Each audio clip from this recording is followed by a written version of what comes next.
the 12 laws of healing in everyday life.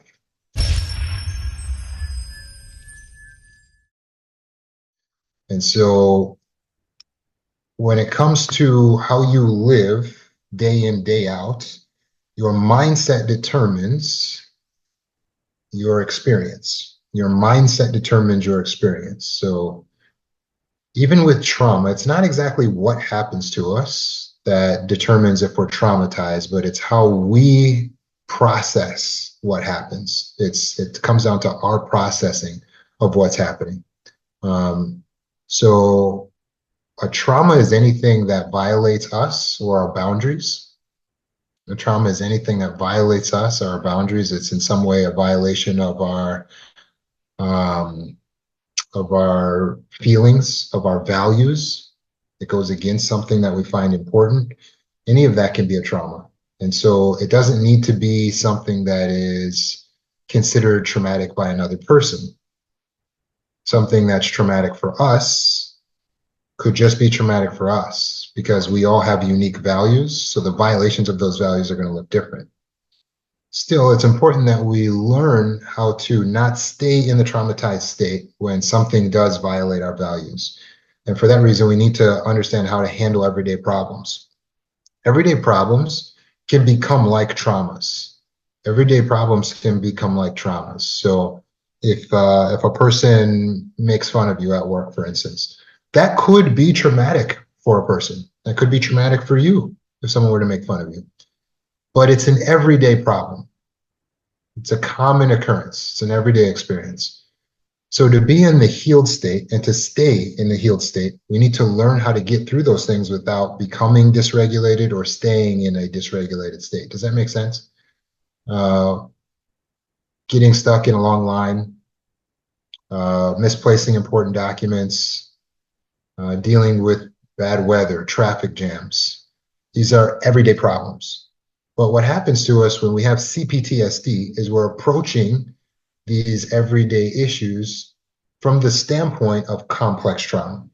When you were a child and you grew up and you were receiving the complex trauma, there was constant violations of yourself and your values, usually at the hands of a narcissistic mother or father or caregiver. And so with these constant violations of your values, of what you found to be important, you learn to view the world as a constant violation. And so now, as an adult, when you have to face everyday problems like every adult does, when you're doing it with CPTSD, you're sensing that same pattern, constant violations. When you were a child, for instance, you were helpless, you were out of control because you can't control everything and anything as a child. But when you have CPTSD, you're bringing that same helplessness into your adulthood. And so when you face the everyday problems, you face them from a standpoint of helplessness. What am I going to do? What can I do? Some people have said, well, I can't do anything because I'm just a woman, or, well, I'm not educated, so I can't do anything. And we find these excuses, these reasons to feel like we're helpless. I'm poor. Like we can't do anything. And a lot of times this can be us reverting back to complex trauma. So in order to help survivors to be able to understand the mindset of a healed person and to keep the mindset of the healed person, I introduced a couple months ago, I guess it was a few months ago now, it's probably a while back, the 12 laws of healing and happiness. These laws exist. They're just out there in the universe. People who are in the healed mindset just already naturally are doing these things. Everyone experiences trauma. If they stick around long enough on this planet, they will experience trauma. But those who have a healed mindset are resilient. So that means something can violate their values and they know how to respond in such a way that they're able to continue to be successful, continue to move forward, continue to progress. Whereas those of us who are struggling with complex trauma, we can really get stopped or hindered by these bad things when they happen, these difficulties when they arise. Does that make sense? So if I can give you the mindset of the healed person, then you can mathematically reverse engineer your way into having the healed mindset. And yes, this is possible and it is important. The 12 laws of healing and happiness can help us dramatically. And thank you, Rob, for putting that in the chat. I'm gonna post these on the screen for you guys so you can see the 12 laws of healing and happiness.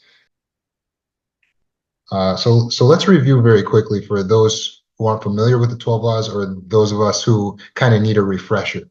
Number one is always detach from what is toxic. Very commonly here, we need to detach from toxic people. Number two is never think or act in fear, always think and act in love.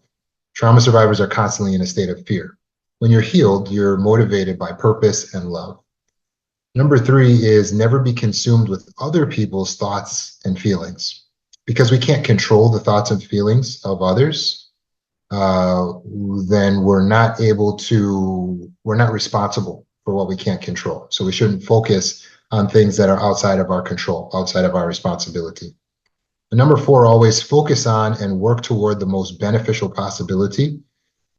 So we need to look towards in all the different things in life that could possibly happen. We need to focus on and look toward the most beneficial possibility of all the things that could possibly happen. We need to focus on the most beneficial possibility that it could all work out. Numbers five, always focus on your gifts and your blessings. It's very easy to look at what other people have, to focus on what other people have that we don't have, that we feel like it's not fair, that we wish we did have. We need to focus on our gifts and our blessings. We need to focus on our gifts and our blessings. Number six, always see the universe for exactly what it is. Always see the universe for exactly what it is based on evidence. When we have ideas about the universe that are not correct, such as everybody's a good person at heart, that's an incorrect view of the universe. Or if I do good things, I'll be rewarded in this lifetime. Incorrect view of the universe. So we need to see the universe as exactly what it is. A healed person is just seeing it as it is based on the evidence. They take a scientific approach to understanding the world around them. Number seven, never be concerned with past blame, but be concerned with future responsibility. So when something has happened, you don't need to look back in the past. You don't need to get caught up in the past. And you certainly don't need to find someone to blame. You want to be focused on future responsibility, meaning whose job is it moving forward to take care of this? That's future responsibility. Whose job is it moving forward to handle this? What is going to be the game plan? What do I need to worry about? It's moving forward. It's forward thinking. Future responsibility. We're in personal power with that. Number eight, always focus on what you can do.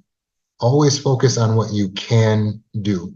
Oftentimes, as trauma survivors, we have the tendency to get focused on everything we can't do. Hey, I can't move up because of my age. I can't move on because of my race or my gender. I can't control these people and I just gonna focus on them. I can't get out of here. I can't. Only focus on what you can do. The mind is powerful. If you focus on what you can't do, you will exacerbate your helplessness and that will exacerbate your depression automatically. Number nine, everything you do must align with your purpose. Everything you do must align with your purpose. Alignment is extremely important on a day-to-day basis. This is not some of the things you do. You must be able to justify and align everything you do with your greater purpose in this life, in this universe. Everything has to align. Everything has to align. And that's how you know who to help and who not to help.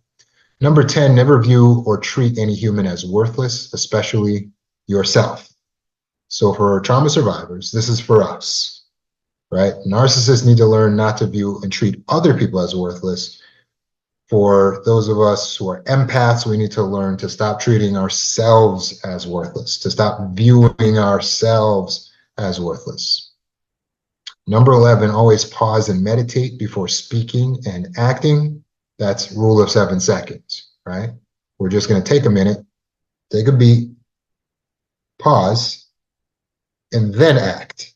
Pause, and then speak. Imagine if everyone in the world did this. A lot less regrets. You wouldn't have to go back and try to delete text later on that you sent. We need to meditate before we move. And number 12, always think and do what is beneficial to the self and others. Always think and do what is beneficial to the self and others. So these are the 12 laws of healing and happiness. Now, when we apply the 12 laws correctly in our life, what will result is that we will stay in the healed state and we will have more happiness. If we apply the 12 laws, we will remain in the healed state and we will have more happiness. When we fail to apply the 12 laws, then we will not be happy. We will not have inner peace. We will become dysregulated and we will lose our healing. And yes, you can lose your healing to a degree because even once you reach healing, healing is balance. And balance is something that has to be maintained. So how do you maintain your healing?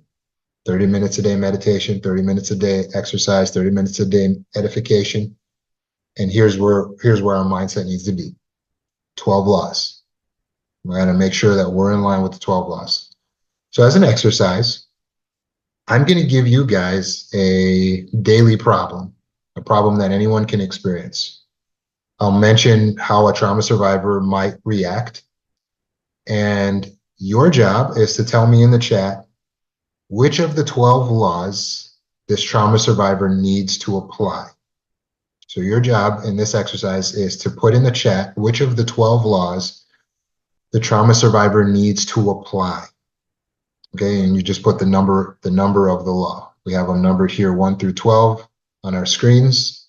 Let us begin the exercise. A trauma survivor loses their keys or their phone. As a result, they're feeling anxiety, frustration. Maybe it's going to lead to a panic attack. Which of these 12 laws do they need to apply? Number 2, that's beautiful. Number 2 is never think or act in fear. Yes, they need not fear. This is not a time for fear. They need to stay purpose-driven, love-driven. That's excellent. Number 11, always pause and meditate before speaking and acting. Yeah, I actually have a video on TikTok, a real life video where I really lost my wad of cash. I had a wad of cash when I was traveling. I was in a hotel room. I filmed it in real time. I talked to the audience. I said, I lost the money. I don't remember where it is. And then I showed how I meditated. And through meditation, I was able to find the money. Even after I had already looked and already scrambled through the whole hotel room, I had searched. And I did the video to show that meditation can help us to find things. So that those were very good suggestions. Number 8, always focus on what you can do. Very good. This is being empowered. Excellent.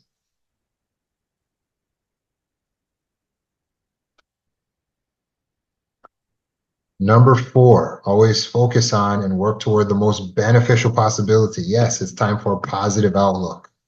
Excellent. It's time for a positive outlook. This is not time for, oh no, I'm never going to find my keys in, right? That's what we do, right? We go to the worst possible case scenario. I'm never going to find my keys. I'm never going to get out of this situation.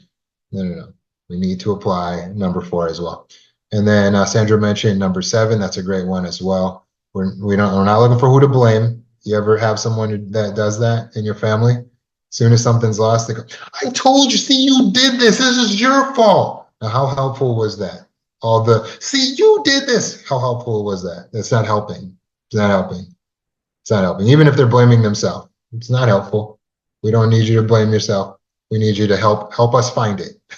Help us find it. We lost it. Help us find it. That's all. No blaming needed. All right, here's another daily problem that we could run into. Let's say you run out of battery on your device. This could induce stress, anger, or feelings of isolation. A feeling of this always happens to me. Of course this would happen to me. Ran out of the battery on your device.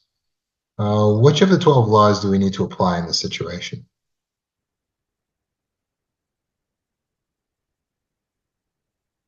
Everyone's saying number 8. Focus on what you can do. Ooh, very good. Very good. Focus on what you can do. Very good. Yeah, that's golden. Number 11, always pause and meditate before speaking and acting. A little thinking, and we might be able to be resourceful. A little bit of thinking. Boy, if you pause, you might realize, oh, there's an extra cord in my car, or hey, I can ask this person, hey, this thing has wireless charging. We start thinking of things when we take a moment to meditate. Very good. Here's another one. You have an overdue bill. Overdue bills might trigger a sense of stress. You might feel guilt. You might feel shame coming on. And then it exacerbates your feelings of inadequacy because you have an overdue bill. Which of the 12 laws can we apply to that?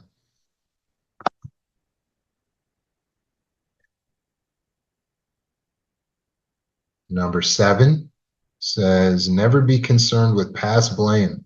Very good. Just future responsibility. This is where we definitely want to get into future responsibility. It's not about how do we get you, who didn't pay. No. Just okay. Moving forward, how are we going to make sure we can handle this stuff moving forward? What can we do? Number 12, always think and do what is beneficial for yourself. As in, if you have the money, pay the bill because that's going to be beneficial for yourself and others, right? Very good. We got number 6 on the board. See the universe for exactly what it is. Yeah. It's important not to decide that this is because you're being discriminated against or make up anything about the situation. Number 4, always focus on and work toward the most beneficial possibility. So now we're thinking, I can get this bill paid. It is possible. And let me work toward that. We can figure this out. Maybe I'll call and negotiate. Black Gem says, big on number 3, never be consumed with other people's thoughts and feelings. That's a hard one, right? We haven't paid the bill, and we might be too worried about how we're being judged, too worried about what other people are going to do to us, too worried about what other people are feeling and going to say, and not enough in action toward what we can actually get done. So very good. I agree with number 4. We got to work toward the most beneficial possibility. I agree with all of these. Nice job. What about if we forgot an appointment? Or we've been forgetting appointments. So now we feel feelings of shame, self-blame, increased anxiety about others letting us down or about letting others down. I'm sorry, we feel like we're letting others down. We forgot our appointment. What can we apply? Number 2, never think or act in fear. Excellent. Always think and act in love. Beautiful. Number 7, never be concerned with past blame. Be concerned with future responsibility. That's right. We don't need to figure out who's to blame for why we missed this appointment. We just need to figure out how are we going to fix it moving forward. Let me get a calendar. Let me put it here. Let me put it in my electronic notes. Let me set some alarms. Let me do something. Right. Let me get into my personal power on this. Number 3, never be consumed with other people's thoughts and feelings. Yeah, that can destroy us, right? We're so worried about how we've let other people down. Very good. You guys are doing great with this. Let's see, number 8, always focus on what you can do. Yeah, let's get focused on the reschedule. We missed the appointment. Let's get focused on the reschedule, right? Let's work in benefit. Let's work in solutions. Does that make sense? We want to work in solutions. Okay, we missed it.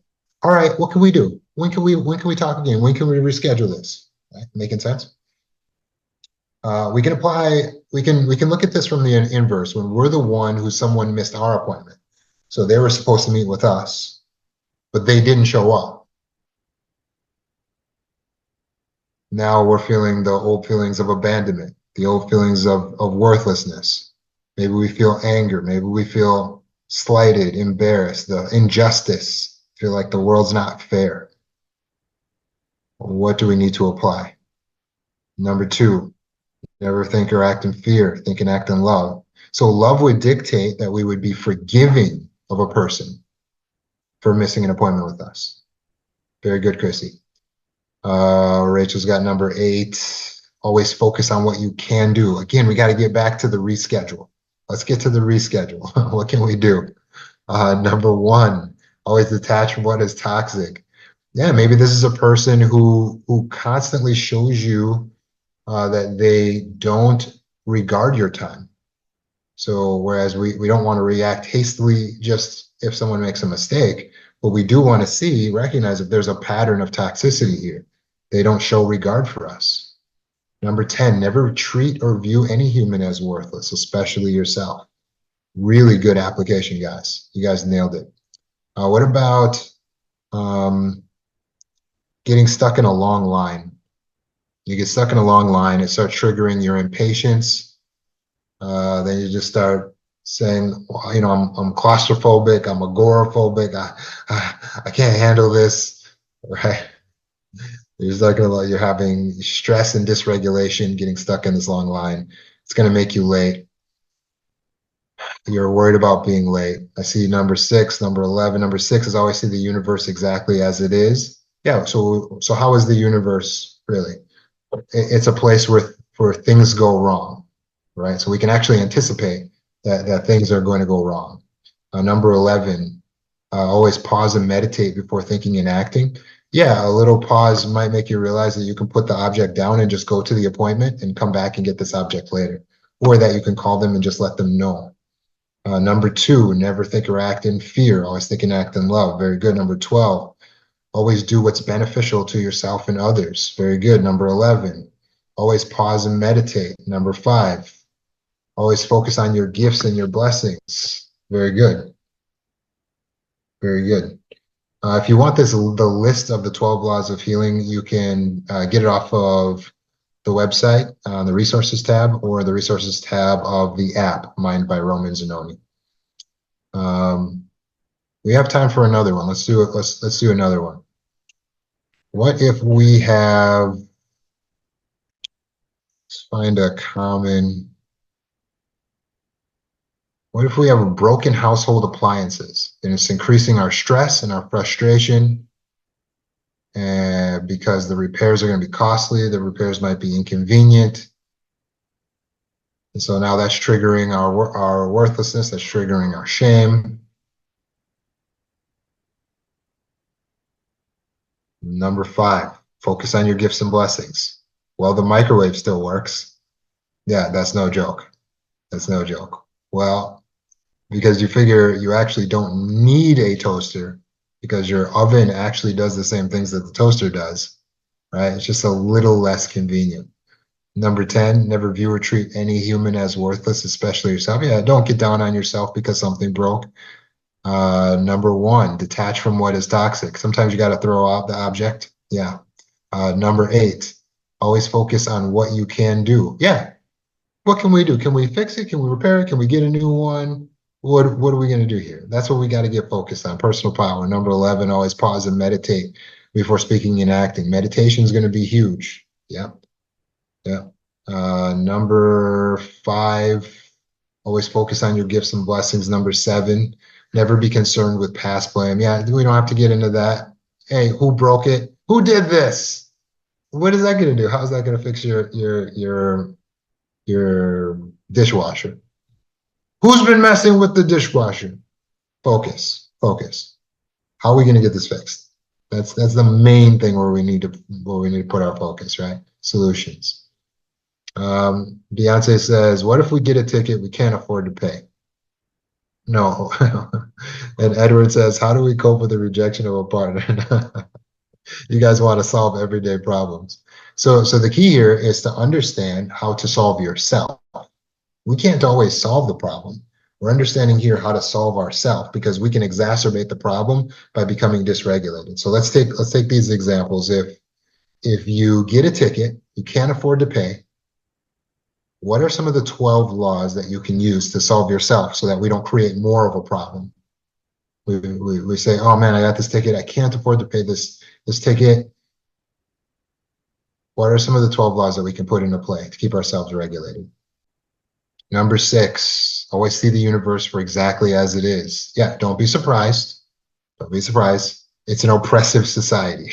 We live in an oppressive world. Number 11, always pause and meditate before speaking and acting. A little meditation will be good. Number 4, always focus on and work toward the most beneficial possibility. So we want to think about a time. That's very good, Alex. We want to think about a time where we will be able to pay it. We want to imagine that we could get out of this, that we could overcome this. And number 8, definitely focusing on what we can do. Let's take Edwards here. He says, how can we cope with the rejection of a partner? How can we cope with the rejection of a partner? So what does it trigger for someone with complex trauma? Maybe anger, maybe shame. Maybe they feel like they want to get revenge, right? That's popular. Get your revenge body, get your glow up, right? You're rejected by a partner. How can you cope? Maybe you're feeling sadness, loneliness, despair, fear that you'll never find anyone. Cindy says, number 10, never view yourself as worthless. Number 8 and number 3, always focus on what you can do. Number 3, never be consumed with other people's thoughts and feelings. Absolutely. We're too worried about their thoughts and feelings. We need to get out of that and into what we can do, which is what? Focus on our purpose. Do our devaluation list. It's time to fall out of love with them because they've already rejected us, so therefore they don't qualify. Number 3, never be consumed with other, I said that one. Number 1, always detach from what is toxic. We need to recognize that now this person is toxic to us. Now that they have rejected us fully, they are no longer a non-toxic person to us. So if we continue to stay in love with them, this is now a trauma bond. It is now a trauma bond. When we continue to love someone who's detrimental to us, they're rejecting us, but we're clinging on to them. That's a very important one, Coleman. Thank you. Genevieve, number 9, everything you do must align with your purpose. We need to get focused on purpose 100%. This person is not aligning with our purpose anymore. Is that making sense? Number 10, don't treat yourself as worthless. Don't go into the worthlessness. Don't go into the shame and the guilt, right? Very good. Very good. So you guys did excellent on this exercise. You guys did excellent on this exercise. The key is to do this every day. This is this exercise, the reason why we're doing this together, is to build the neural pathways so we learn to do this every day. So you got to get this 12 laws put up on your fridge, put up on your door frame, on your car windshield, not on the windshield, because then you can't see. I don't want you to get in an accident. But you can put it on the dashboard under the windshield. You print out the 12 laws. You can write out the 12 laws on a piece of paper. You put them on your phone, put them on your phone screen. You know, I want you to think in terms of memorizing them, getting to know them, learn them, understand them. Take the course inside healing school. There's a whole course, and the course has got to be about 6 hours long. There's a 6-hour course on the 12 laws of healing and happiness inside healing school. Again, a 6-hour course on these 12 laws where we go in detailed, law by law, and we spend 30 minutes talking about each law individually. Take the course. Take the course. Familiarize yourself with it. If you're a clinician, have your 12 laws of healing and happiness up on your screen when you go into session, or on your clipboard when you go into session with your client. As they start working, as they start telling you about their issues and their problems, you're glancing down here because they're looking to you for solutions. It's your job as a clinician to help them find the right way of thinking, as in the most beneficial way of thinking, the healthy way of thinking. So have this there with you, the 12 laws of healing and happiness, so that you can bring them from where they are to where they want to be. And you can help them see, hey, you know what? One of the laws of inner peace is this. And you tell them what the law is, and then help them to see how they can bring their thinking along. So again, the course is inside Healing School, Genevieve, at healingcourse.org. If you're on TikTok, you click the link in my profile.